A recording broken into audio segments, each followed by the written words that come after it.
If you are struggling to shallow the club, let's start using our trail hand to our advantage, okay? So what are some of the things we can feel with this hand in transition that's going to get this club to avoid being steep into the golf ball? Well, there's two specific movements you can do both with this hand that are going to help. There is creating extension to the trail wrist, okay? So that means bending the wrist backwards so it also feels like my thumbs are starting to point more behind me, and bending the wrist downwards. Downwards, people call this ulnar deviation. Some people think of it as in casting, right? My wrist joint.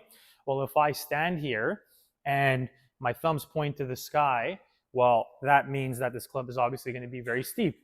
But if I bend this trail wrist backwards and then downwards, notice how I am starting to shallow the club.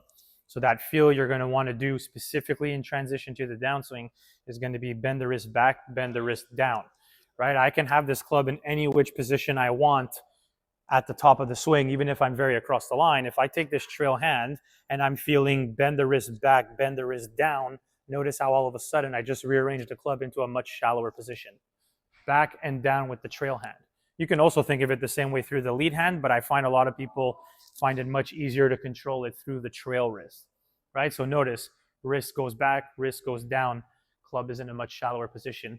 If my wrist pushes forward, so there's a throwing motion that happens, I'm going to get this club way out of position and on a steeper plane coming down. We don't want that.